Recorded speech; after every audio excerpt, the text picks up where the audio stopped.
Shalom, salam sejahtera untuk kita semua, saudara. Pada saat ini saya akan mengajak kita semua untuk merenungkan satu bagian firman Tuhan mengenai bagaimana Allah sangat mengasihi kita dan Dia tidak membiarkan kita yatim piatu, tanpa arah, tanpa kepastian, tanpa sesuatu yang kita tahu ke depan. Firman Tuhan katakan kalau Roh itu datang, Dia akan memberitahu kita tentang hal-hal yang akan terjadi di kemudian hari.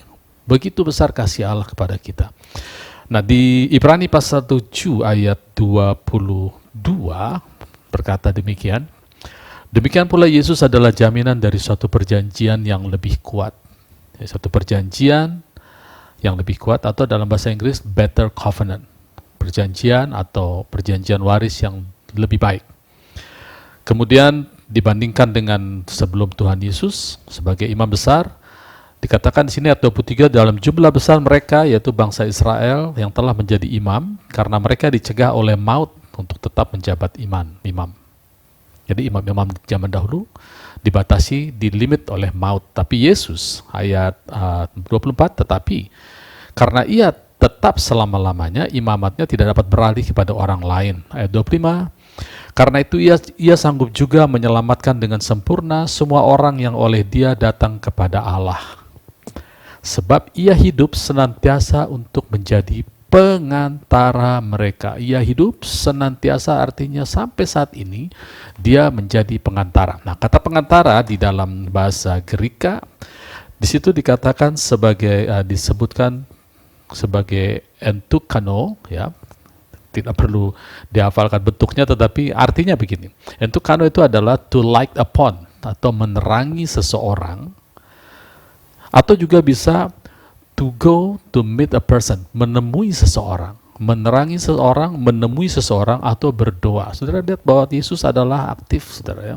Sampai saat ini Dia melayani kita, Dia mensuplai damai sejahtera, Dia menghampiri kita, dan Dia menjadi terang, to light upon, menjadi terang. Itu sebabnya kalau mata kita baik, saudara, mata iman kita, sekalipun kita tidak bisa melihat Dia secara fisik, tapi mata iman kita baik, kita single eyes, ya, itu yang disebutkan dalam Matius 6 ayat 22, kalau matamu baik, atau jika engkau single eyes, maka teranglah seluruh tubuhmu. Karena Yesus senantiasa datang kepada kita setiap hari, sekalipun kita tidak bisa melihat Dia secara fisik, tapi Dia datang untuk memberikan terang, to light upon, dan untuk berbicara, conversation, atau untuk konsultasi, atau supplication. Jadi Dia sampai saat ini Dia selalu menjadi pengantara, Dia aktif. Sekarang tinggal kita mau kasih waktu untuk Dia atau tidak. Ya, jadi Tuhan Yesus adalah satu pribadi yang sampai saat ini berdoa untuk kita. Di Yohanes pasal 17 kita lihat bagaimana Dia berdoa untuk murid-murid. Bahkan Dia katakan, bukan untuk mereka ini saja Aku berdoa, tetapi juga untuk orang-orang yang percaya kepadaku oleh pemberitaan mereka. Jadi Tuhan Yesus selalu aktif berdoa. Itu sebabnya, saudara, Tuhan Yesus atau Allah itu adalah pemberi reward, karena Dia begitu aktif. Dia ingin dirinya dinikmati, anak-anaknya menikmati persekutuan dan menikmati berkat yang dari Dia. Itu sebabnya Allah adalah seorang rewarder, pemberi upah. Barang siapa datang kepada Dia harus datang dengan percaya bahwa Allah ada, yang pertama, dan kedua bahwa Allah memberi upah. Di dalam Ibrani 11 ayat 6 dikatakan ada dua perkara yang Allah tekan. Yang pertama, barang siapa datang kepada Allah, dia harus datang dengan iman, ya. Dia harus percaya bahwa Allah ada. Yang kedua, bahwa Allah akan menjadi pemberi upah, atau menjadi upah itu sendiri. Ya. Itu artinya datang dengan iman. Ini selaras atau senada dengan Yohanes 14 yang mengatakan bahwa barang siapa mengasihi aku, maka ia menyimpan barang siapa memiliki firmanku dan menyimpannya dalam hati, maka ialah yang mengasihi aku. Barang siapa mengasihi aku, ia akan dikasihi oleh Bapakku, dan akan mengalami manifestasi dari firman Tuhan. Artinya yang menjadi upah kita adalah manifestasi dari firman Tuhan yang kita baca, yang kita percayai. Ya. Jadi Allah memberi upah, Allah adalah seorang pemberi rewarder, bukan seorang respecter. Kita lihat di Kisah Rasul pasal 10 ayat 34 berkata, lalu mulailah Petrus berbicara katanya, sesungguhnya aku telah mengerti bahwa Allah tidak membedakan orang. Bahasa Inggrisnya katakan, I perceive that God is no respecter of person. Apa itu respecter? Respecter itu adalah menghormati orang atau memberikan perhatian kepada orang. Apa maksudnya nih? Kenapa Allah tidak memberi perhatian pada orang? Ya, kita bicara dalam konteks bicara soal iman, bahwa Allah itu memberi perhatian kepada iman, orang yang datang dengan iman, tidak sekedar dengan latar belakang. Misalnya begini, saudara ya, manusia itu adalah respecter selalu. Jadi kalau ada orang datang kepada kita, kita akan lihat latar belakangnya, apakah dia perlu dibantu atau apakah ada yang bisa kita lakukan untuk dia, dan itu sangat manusiawi. Tetapi Allah lebih daripada itu. Dia adalah seorang rewarder, asal kita datang dengan iman. Ya. Kalau kita datang dengan iman, maka dia akan respect iman kita. Jadi siapapun yang datang kepada Allah asal dengan iman, asal dengan sama dengan belief system Allah, maka Allah akan menjadi reward bagi dia. Karena kalau tidak, saudara, setiap manusia itu butuh reward. Dia akan mencari dari orang lain. Nah, Allah tidak ingin kita mencari reward atau mencari pertolongan dari orang lain. Allah lebih suka kalau kita mendapatkan pertolongan atau mendapatkan upah dari dia. Ya, karena Allah adalah seorang pemberi reward. He is a rewarder. Dia bukan respecter. Kalau manusia, respecter bisa ya. Tapi manusia tidak selalu bisa memberikan reward. Terbatas sekali. Nah, saudara, sekarang kita lihat di Roma pasalnya yang ke-8. Ayat 26. Demikian juga Roh membantu kita dalam kelemahan kita. Sebab kita tidak tahu bagaimana sebenarnya harus berdoa. Tetapi Roh sendiri berdoa untuk kita kepada Allah dengan keluhan-keluhan yang tidak terucapkan. Saudara lihat, tadi Yesus berdoa untuk kita, dia menjadi perantara, dia melakukan intercession antara kita dan Allah. Artinya adalah dia memberikan terang, lalu dia datang untuk konsultasi dengan kita. Sekarang Roh Kudus di sini dikatakan juga berdoa untuk kita. Dalam bahasa Inggris dikatakan, the Spirit Himself makes intercession. Ada muncul kata intercession di situ, with groanings which cannot be uttered, dengan keluhan yang tidak terucapkan. Ya, saudara, ini bicara tentang bahasa roh. Ya, nanti saya akan terangkan mengapa ini dikatakan dengan bahasa roh. Saudara, kata groaning, keluhan-keluhan ini dipakai juga di Kisah Rasul pasal 7, ketika Stefanus sesaat sebelum dia dirajam, dia bersaksi di depan bangsa Israel yang akan merajam dia. Itu dia katakan dalam salah satu kalimat pembelaannya, dia bilang begini, ayat 33, Kisah Rasul 7 ayat 33, lalu firman Allah kepadanya, dia sedang cerita bagaimana Musa dipanggil oleh Tuhan untuk membebaskan bangsa Israel. Lalu firman Allah kepadanya, kepada Musa, tanggalkanlah kasut dari kakimu, sebab tempat dari mana engkau berdiri itu adalah tanah yang kudus. Aku telah memperhatikan dengan sungguh kesengsaraan umatku di tanah Mesir, dan aku telah mendengar keluh kesah mereka, atau groaning, keluh kesah mereka. Ya, saudara, ini kata keluh kesah, groaning, diucapkan oleh Stefanus. Kita tahu Stefanus orang Ibrani, berarti dia berbahasa Ibrani. Artinya di Keluaran pasal 3 juga Allah mengatakan, ada istilah juga keluh kesah. Aku telah mendengar keluh kesah mereka. Di Keluaran pasal 3 kalau tidak salah ya. Jadi kata yang dipakai adalah sama, yaitu keluh kesah. Cuma bedanya, saudara, keluh kesah bangsa Israel yang didengar Tuhan pada saat itu, sehingga Tuhan Allah turun tangan untuk membebaskan mereka dari Mesir, itu adalah keluh kesah tanpa bantuan Roh Kudus. Setiap manusia selalu berkeluh kesah. Ya. Sekarang istimewanya kita, saudara, di dalam Tuhan, kita juga bisa berkeluh kesah dalam arti positif, saudara. Kita berteriak minta tolong kepada Tuhan sampai habis kata-kata kita, sehingga akhirnya kita membiarkan Roh Kudus untuk memakai lidah kita berkeluh kesah dalam bahasa yang tidak bisa di sini dipakai istilah Roma 8 ayat 26 dengan bahasa, dengan keluhan-keluhan yang tidak terucapkan, tidak bisa diucapkan dengan kalimat yang jelas. Tapi itu keluar dari Roh Kudus yang ada di dalam kita. Nah, kata intercession di sini itu terdiri dari dua kata. Kita akan lihat ya. Huper and tukano. Yang tadi waktu Yesus menjadi intercession hanya entukano. Dia memberikan dia light upon atau dia mengunjungi. Nah, sekarang Roh Kudus melakukan intercession, tapi ada kata huper. Huper di situ artinya adalah mewakili kita. Dia berkonsultasi, atau dengan kata lain begini, Roh Kudus mewakili kita karena dia ada di dalam kita. Kita yang menyatukan diri dengan Allah, kita satu roh dengan dia.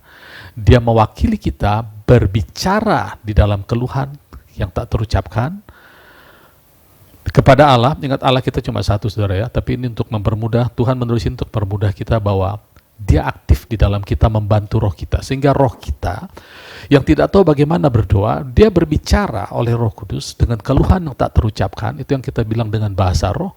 Lalu ini bertemu, Tuhan Yesus juga melakukan intercession, dia juga konsultasi, seolah-olah Yesus dan Roh Kudus berbicara mewakili kita. Apa yang dibicarakan? Yang dibicarakan di sini adalah ayat 27, dan Allah yang menyelidiki hati nurani mengetahui maksud roh, yaitu bahwa ia sesuai dengan kehendak Allah berdoa untuk orang-orang kudus. Nah, saudara lihat, bahasa roh ini yang kita pakai, itu membantu kita membiarkan Roh Kudus memakai lidah bibir kita dengan keluhan yang tak terucapkan, sehingga terjadilah komunikasi antara Allah dan kita hanya mengaminkan. Amin Tuhan, terima kasih. Barusan aku mengucapkan bahasa roh, amin, aku percaya itu terjadi. Sehingga kita bisa yakin sekarang baik Roh Kudus maupun Tuhan Yesus, manusia, satu-satunya manusia Allah yang ada di sebelah kanan Allah Bapa, itu sangat aktif menolong kita. Itu sebabnya saudara, kita yang datang kepada dia tidak bisa datang dengan latar belakang lain kecuali dengan iman. Misalnya begini saudara, saya berdoa, saya punya penyakit, lalu saya berdoa, Tuhan tolong Tuhan, sembuhkan saya dari penyakit saya. Bukankah saya sudah melayani Engkau? Saya sudah spend waktu banyak untuk Tuhan. Bukankah saya sudah melepaskan pekerjaan untuk melayani Tuhan, untuk full timer melayani Tuhan? Itu tidak terpakai di dalam kerajaan Allah. Tidak ada gunanya. Saya harus datang kepada Tuhan mengatakan, Tuhan, aku terima kesembuhan-Mu, kesembuhan yang Tuhan sediakan bagiku, karena Tuhan sangat mengasihi aku, bukan karena yang lain. Nah, itu baru diterima. Nah, selama saya menunggu jawaban doa itu menjadi kenyataan dalam hidup saya, saudara, saya harus tidak membiarkan pikiran saya mengatakan bahwa Tuhan itu adalah figur yang sulit didekati. Saya tidak bisa membiarkan itu. Kadang-kadang di dalam perjalanan iman yang kita jalani, yang saya jalani juga, pada waktu kita menantikan jawaban doa, ada banyak fakta-fakta yang kita lihat yang mengatakan bahwa Allah itu tidak bisa kita tebak. Bahkan mengatakan bahwa ada orang yang saya baru dengar satu kesaksian bahwa ada seorang anak yang kehilangan orang tuanya, ibunya. Nah, ibunya digigit seekor anjing sampai mati, lalu dia katakan bahwa itu sudah takdir Tuhan dan tidak bisa dihindari. Itu ya. Saya dengar itu, saya sedih juga dengarnya. Tetapi dalam pikiran saya sudah mentranslate itu secara otomatis. Saya tidak biarkan kata-kata bahwa kematian yang tidak wajar itu dari Tuhan. Itu tidak akan saya biarkan masuk dalam pikiran saya. Saya translate itu di dalam pikiran saya menjadi, Allah, Tuhan Allahku, Yesus Kristus, Engkau baik. Apapun yang terjadi dengan orang ini, Engkau baik tetap. Tapi Engkau bukan penyebab dari semua malapetaka. Karena malapetaka tidak ada yang berasal dari Allah. Gitu ya. Jadi kita jangan biarkan saudara, kita harus filter semua. Jangan biarkan pikiran kita menuduh bahwa Allah jahat. Karena firman Tuhan katakan, Allah selalu benar kalau dia dihakimi terhadap firman-Nya. Manusia pembohong, tapi Allah selalu benar. Jadi kalau tidak terjadi sesuatu yang tidak sama dengan firman Tuhan, kita tidak bisa menghakimi bahwa itu kehendak Tuhan. Tidak. Segala yang baik datangnya dari Tuhan. Saya mau cerita dulu mengenai bahasa roh, saudara ya. Bahasa roh ini banyak kontroversial, saudara.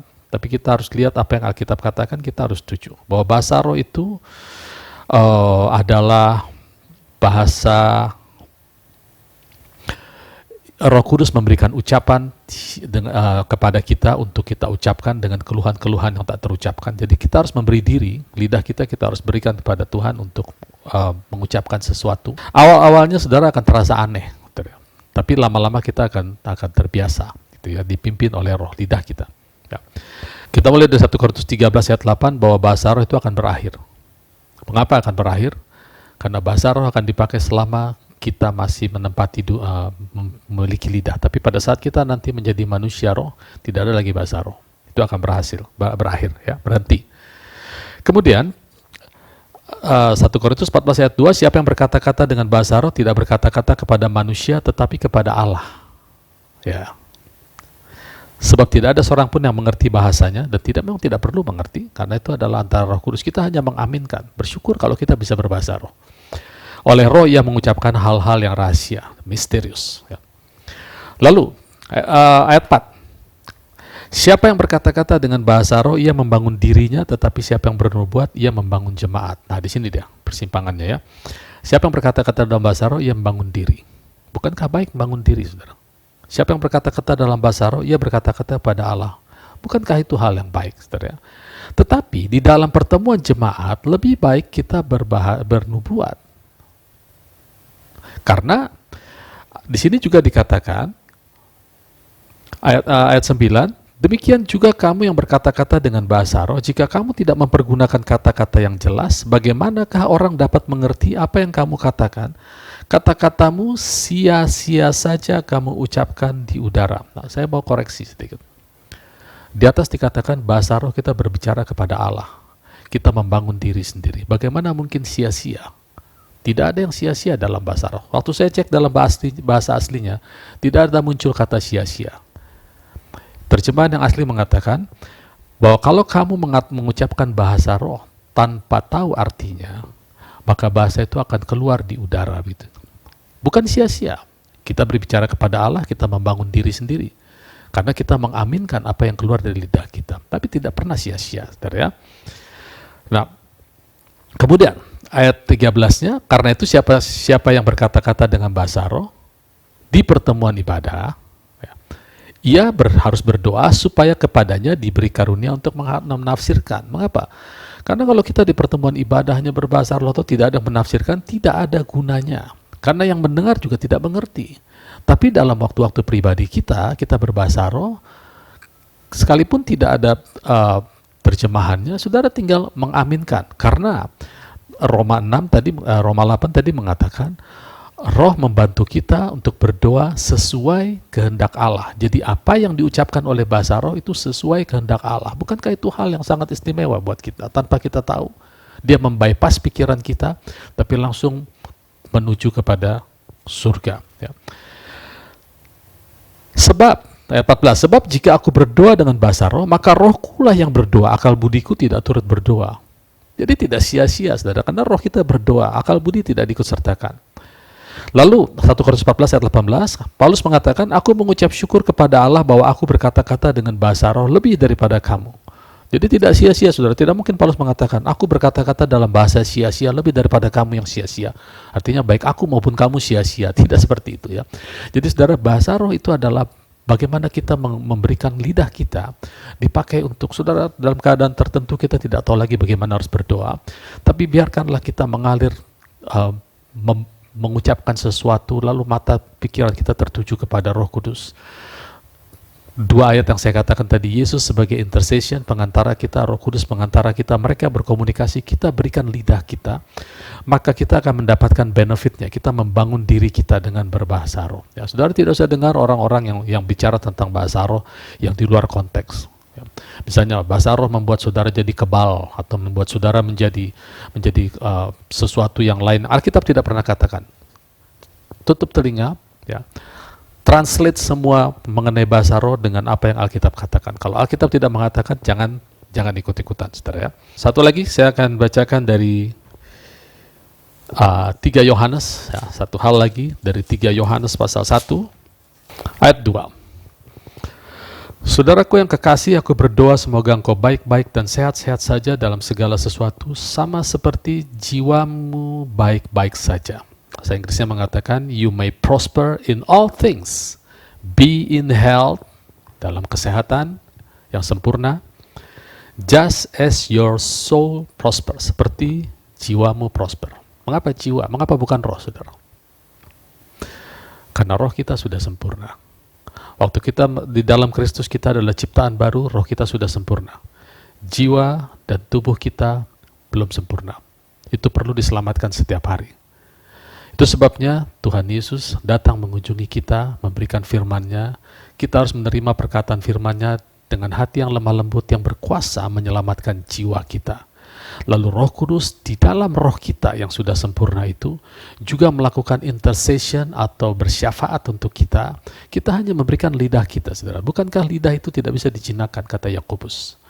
Yang bisa menjinakkan lidah kita adalah firman Tuhan dan juga perkataan, dan juga manakala kita memberikan lidah kita dipakai oleh Roh Kudus untuk berkata-kata.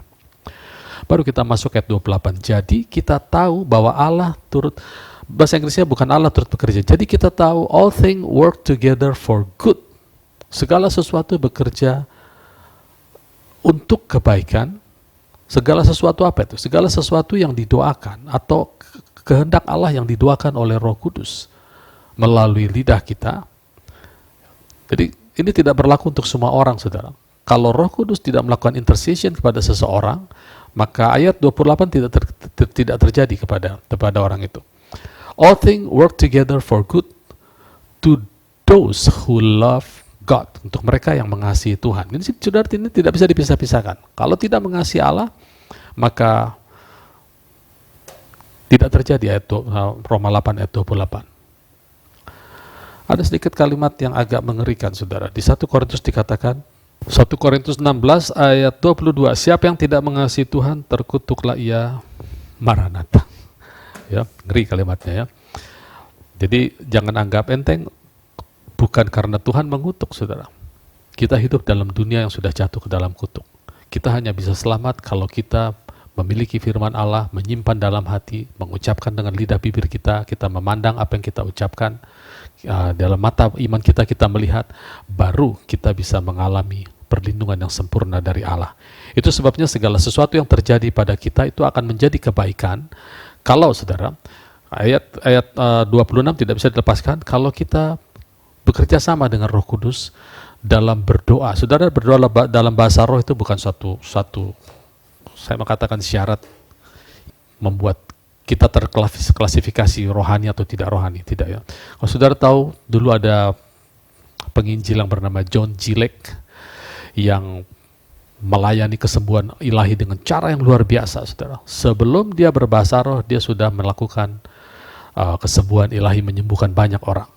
Bahkan dia pernah melakukan satu kesembuhan ilahi yang unik. Satu saat dia ada di Afrika, lalu orang banyak tahu bahwa dia sedang ada di Afrika, dan orang ingin dilayani oleh dia sementara dia tidak punya waktu. Nah, di sana saat itu ada semacam kayu yang dipasang untuk menambatkan tali kuda supaya kuda tidak lari ya, atau hewan apapun, entah kuda, entah keledai gitu ya. Lalu dia menumpangkan tangan ke atas kayu itu. Lalu dia katakan, sekarang siapa yang sakit, pegang kayu itu, maka akan sembuh. Ini seperti waktu Petrus berjalan, bayangannya terkena orang, lalu orang sembuh. Lalu Paulus menggunakan sapu tangan menyembuhkan banyak orang. Sekarang pada saat itu dia digerakkan Tuhan untuk mendoakan benda mati itu. Dan apa yang terjadi? Sejarah mencatat bahwa selama 1 minggu ke depan, setiap orang yang datang ke tempat itu menjamah kayu itu dan dia disembuhkan. Jadi saudara, berbahasa roh bukan suatu syarat untuk kita menuding bahwa belum berbahasa roh berarti belum rohani. Tidak. Bahasa roh adalah fasilitas. Roh Kudus menawarkan, dia ingin membuat intercession, berdoa syafaat bagi kita. Maukah kita mengizinkan dia untuk memakai lidah kita? Ya. Jadi di sini dikatakan, kita lanjutkan sebentar, Roma 8. Kita tahu sekarang bahwa Allah turut bekerja dalam segala sesuatu untuk mendatangkan kebaikan bagi mereka yang mengasihi dia, yaitu mereka yang terpanggil sesuai dengan rencana mereka. Sebab semua orang yang dipilihnya dari semula, mereka pula yang dipredestinasi, ditentukan dari awal, untuk menjadi serupa dengan gambaran anaknya. Ya, jadi bukan dipredestinasi untuk selamat. Kalau untuk selamat, barang siapa yang percaya, maka dia akan diselamatkan. Yang tidak percaya sudah ada dalam penghukuman. Di sini bicara tentang bahwa kita dipredestinasi untuk menjadi sama dengan anaknya. Supaya ia anaknya itu menjadi yang sulung di antara banyak saudara. Jadi supaya Yesus menjadi yang sulung di antara banyak saudara, di antara anak-anak Tuhan yang lain, di antara kita semua, maka kita harus mengalami semua kehendak Allah. Supaya kita mengalami semua kehendak Allah yang kadang-kadang kita tidak tahu bagaimana harus berdoa, maka Roh Kudus membantu kita untuk kita berdoa sesuai dengan kehendak Allah. Supaya apa? Supaya kita mengalami semua yang Tuhan tentukan bagi kita menjadi serupa dengan Kristus dan Dia menjadi yang sulung. Ini dalam sekali, saudara, ya. Ini bukan sekedar bukan orang dipredestinasi untuk masuk neraka, predestinasi untuk masuk surga, tidak. Predestinasi itu ada, ini Alkitab mengatakan. Tapi predestinasi itu adalah untuk membuat kita menjadi serupa dengan anaknya, sehingga Yesus Kristus itu menjadi yang sulung. Dan mereka yang ditentukannya dari semula ditentukan untuk menjadi serupa dengan anaknya. Karena masih banyak anak-anak Tuhan yang tidak ingin serupa dengan Kristus. Mereka ingin berjalan dengan biasa-biasa saja. Ya, mereka tidak masuk dalam predestinasi. Mereka menolak bahasa roh, mereka menolak mujizat, menolak apapun yang bisa ditolak, mereka tolak. Ya. Yang penting hidup baik-baik. Mereka itu juga yang dipanggilnya. Dan mereka yang dipanggilnya, mereka itu juga yang dibenarkannya. Mereka yang dibenarkannya itu, mereka itu juga yang dimuliakan. Semua berasal dari kerjasama antara kita dengan Roh Kudus. Maka kita berakhir akan dimuliakannya. Sekali kita tahu bahwa Roh Kudus bekerja aktif mendoakan kita, Yesus aktif datang kepada kita, maka kita akan memberikan lidah kita, tubuh kita menjadi alat kebenaran. Itu yang dikatakan dalam Roma pasal 5, memberikan bagian tubuh kita untuk dipakai sebagai senjata kebenaran. Berdoa, lalu kita tinggal mengaminkan, kemudian pada akhirnya kita akan dimuliakan bersama-sama dengan Tuhan. Ya. Puji Tuhan, kita harus ingat Yesus dan Roh Kudus senantiasa berdoa untuk kita. Tuhan Yesus memberkati. Amin.